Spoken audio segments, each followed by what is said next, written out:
Welcome to the Piano Pod. I'm Yukimi Song. I'm Eric Hunter. And I am Clara Zhang.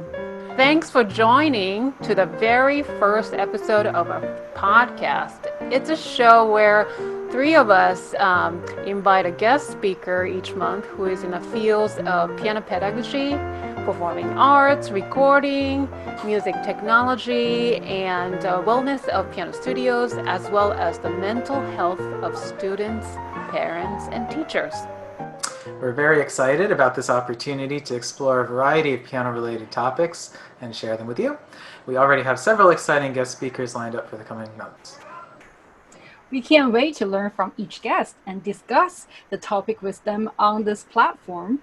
If you want to find out more about who we are, what we do, and why we started the podcast, please watch our introductory video on our YouTube channel or click on the link listed below. Our first guest is Dr. Jon Skidmore, who is a psychologist, performance coach, musician, teacher, and author of Conquer Anxiety. He's going to talk to us about his coaching program, the 5 Stages of Peak Performance. So please join me in welcoming Dr. Jon Skidmore. Thank you for joining us. Thank you very much. It's really just a pleasure and a privilege to be here, and I'm grateful I have a chance to talk about one of my favorite things, and that's really about how we can become better performers. And you know, it's so exciting to see you as music teachers taking this topic on. Oftentimes I felt that in the quest for the perfectionism, the perfection that we often find in the performing arts, the understanding of health and mental health is often neglected. Exactly. And so I really appreciate your commitment to that, and I'm grateful to be here today. Oh, thank you so much. Actually, I had a student who was dealing with this performance anxiety due to his past performance at this piano competition, and I was desperate because I wanted to help him, but I was not prepared to help him at all. So I went on Google search, and I happened to come across this article, Mastering the Inner Game, 3 Mind Coaches on Managing Performance Anxiety by Ali Snow. And then she was talking about 3 different performance coaches and their methods, and one of them was yours. And so I Googled your name, actually, and I found your website, and I purchased your book, Conquer Anxiety. And then it was just a mind-blowing thing to read, and I quickly wanted to share the information with my colleagues, Eric and Clara. And how do you feel about the book? Oh, we love it. Oh, it's great. Thank you. Yeah, it's just a very practical approach and very contemporary as well. So we just fell in love. So thank you so much. And so, could you introduce yourself to the audience as well as us? What you do? What is your background in terms of your degree and career? Certainly. I grew up in a musical family, like most of us have, and was grateful for that. And so I got to enjoy piano lessons and trumpet lessons and voice lessons and participate in lots of different musical programs through my growing up years. My mom actually had a master's in fine arts, and so music was a big part of our family. And but no one ever really taught me how to perform. I had a lot of great experiences. I had a vocal scholarship as I got a bachelor's degree in psychology, and performed in lots of different groups. But it wasn't until I was working on a master's degree in counseling, and I was also singing with the premier performing choir at Brigham Young University. And it was like, whoa, the stuff I'm learning over here in this counseling program was what I wished I would have understood and known my entire life as a performer. One of the things I love to do is help young performers learn and develop the skills of performing. I wasn't taught that. I was simply told to take a deep breath, practice a lot, just keep doing it, keep trying it, just keep doing it, you'll get better at it. And don't be nervous, don't worry about it, you have nothing to be afraid of. And sometimes that works, and sometimes it doesn't. That's right. Yeah. And so as I continued to develop my understanding of performance, optimal psychology, sports psychology, these kinds of things, more and more interest and intrigue developed in how can I really help people bring their best I mean, as a performing artist, we know how much time we spent perfecting and practicing and working and working and working to get this right. And there's nothing more frustrating than being able to go out there and we're hoping it's going to show up good and turn out great, and it doesn't. Now, if the performance is actually based in poor preparation, that's just the easiest fix. You just got to practice it, and you'll get it. But those aren't the frustrating ones. The frustrating ones are the ones where we prepared this, we know this is a pressure situation, this is an important situation, and we don't do what we have prepared. It doesn't show up. We get distracted, we get anxious, we get worried. Suddenly we're not in the flow of things, that is so frustrating. So as I finished my doctoral degree in clinical psychology, I actually did my dissertation on the experience of peak performance with musicians. Wow. And so really got into this quite deeply and found a lot of the key factors of what it really takes to create a peak performance. And there's no question about it, it takes preparation. You've got to have a skill to present. You've got to have something to give. But peak performance is really about the mindset. It's really about putting yourself mentally in a place where you can freely and comfortably and confidently share your gift. And we're not taught very often how to do that. Now, my next step really, when I finished my degree, was to develop a class. I've been teaching a class on the psychology of music performance for almost 30 years, and I've had a chance to work with thousands of performers and to really refine and develop my approach to performing. And what's so exciting about this is I think it really simplifies performing. See, what I really found as I coach performers and have brought the psychological tools and skills that I've developed as a clinical psychologist. I am a licensed psychologist. I practice in Orem, Utah. I specialize with anxiety disorders. But as I've brought all these skills and tools from the psychology world with my experience as a musician and in my teaching role, I've been able to develop and synthesize it into a 5-stage process. And I want to emphasize the word process. See, it's really natural for our young performers to look at a performance as a good event or a bad event, a winning kind of thing, a losing kind of thing. And the younger the performer is, and even sometimes older performers, winning and losing often turns into I'm a winner, I'm a loser. And suddenly that's where a lot of our anxiety starts to come from. But as we start to look at this idea of performance as a process versus an event, we got to look at these stages.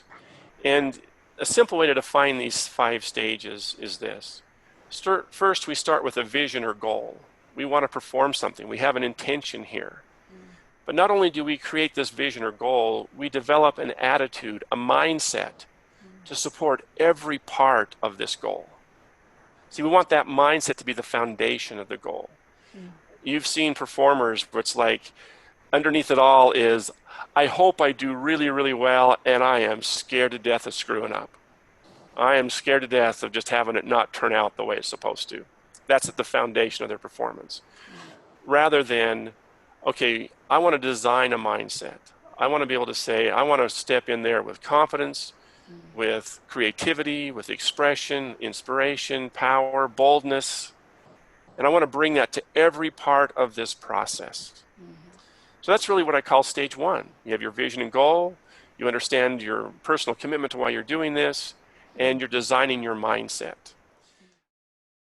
So there was a student who approached me about the stress and anxiety she was having with her senior recital. She told me this was something she felt like she was not prepared for, and she was just not practicing or getting herself ready for this. And consequently, there was a lot of anxiety.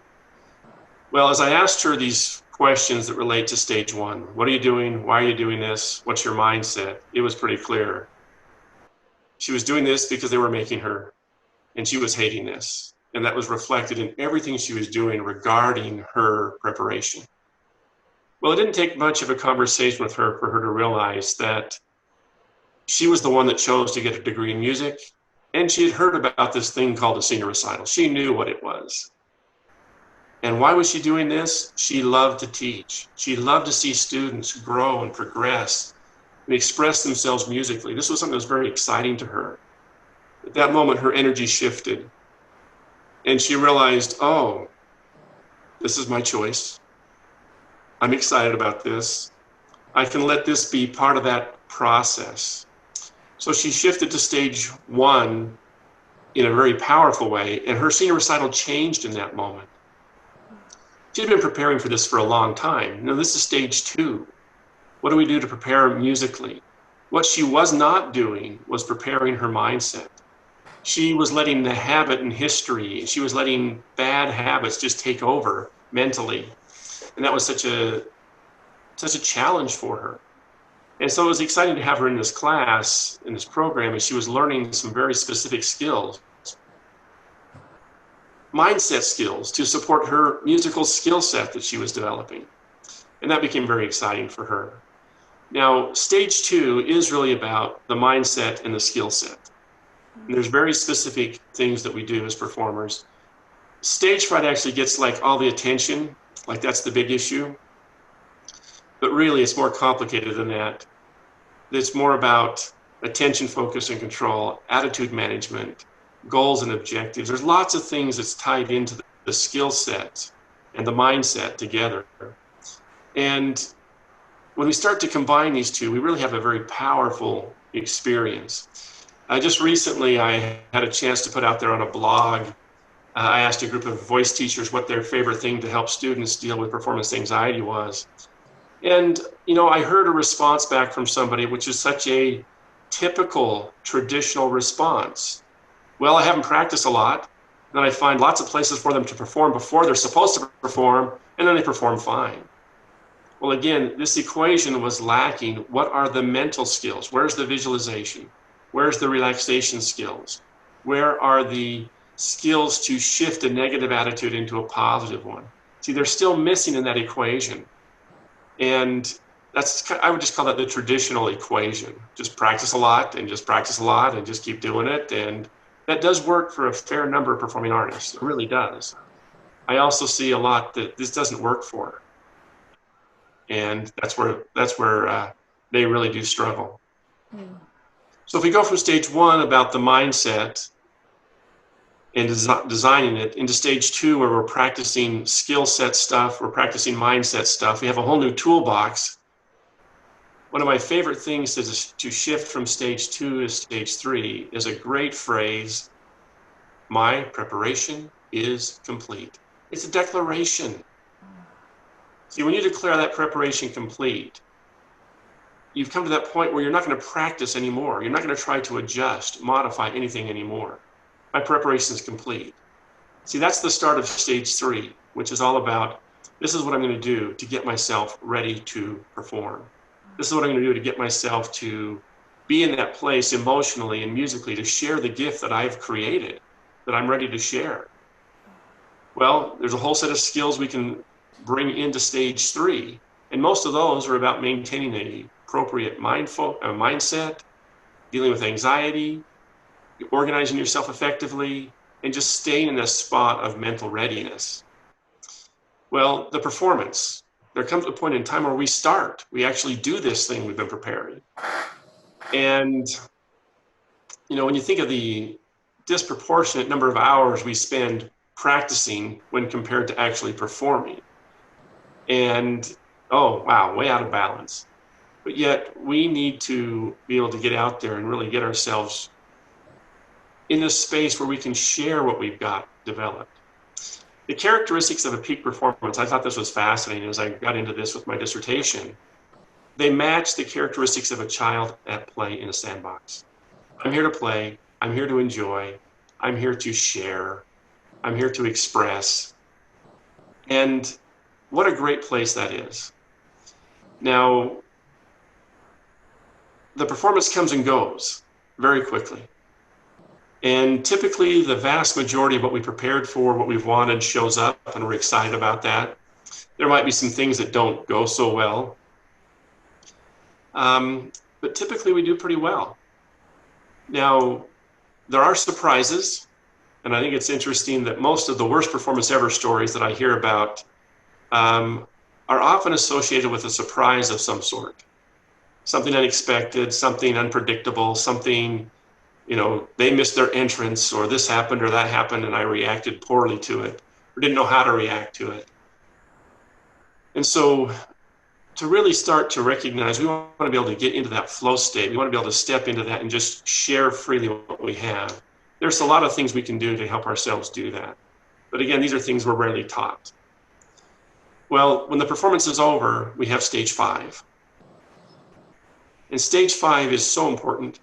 Stage 5 has the biggest impact on our next performance, because what we do, what we say, what we experience post-performance is what we remember.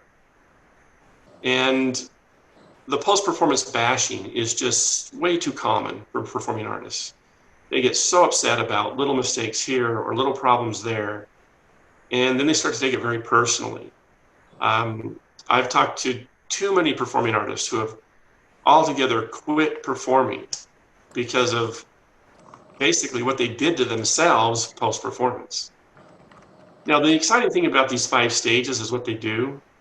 And these are outlined in much more detail in my book, Conquer Anxiety, how to overcome anxiety and optimize your performance. It shifts the performance from the midbrain, is this going to be a good or bad thing, and brings it to the frontal cortex, where you can say, this is what worked, and this is what didn't, and this is what I want to do next time, and this is what I learned from this. And this is all part of the experience of being a performer. And as we do that, then we're in a position to move forward. That midbrain is famous for the phrase fight or flight. And it's certainly no fun to fight during a performance. And if we're taking flight and avoiding performing, we're just missing out, and so are all those that we could impact. And so by bringing the 5 stages into the conversation as a student, as a teacher, I like to refer to these as the 3 promises of the 5 stages. First and foremost, your eagerness, your interest, your willingness, your excitement about performing is going to be there. You're going to want to be doing this. This is fun. This is enjoyable. You're ready to do this. Secondly, as you're in that kind of mindset and that kind of energy, your quality goes up. You're just performing better. You're doing more of what you want to do out there. And the third element that is just the third promise really is you're enjoying the experience. I've talked to too many performers who have lost the joy in sharing this gift. I had a student once that described performing as the cruelest form of torture. And she meant that. She was not being sarcastic. She was not joking. This was now a torturous experience to her. And it was very exciting for her to announce, I enjoyed my masterclass last week. I actually had fun doing this. And that was something that she had lost. And I've talked to others that have talked about, oh, yeah, thanks for reminding me that performing is supposed to be fun. We're supposed to be able to step out there and enjoy this experience along with our audience, rather than get caught in the fear or the worry about it being perfect or right, or is someone going to be happy or disappointed. So the 5 stages as a tool demystifies performing. One of the things you can do literally is post-performance step back and say, okay, what did my experience in stage 1 look like? How did that work? Most of the time, we don't design a mindset to start a performance process or experience.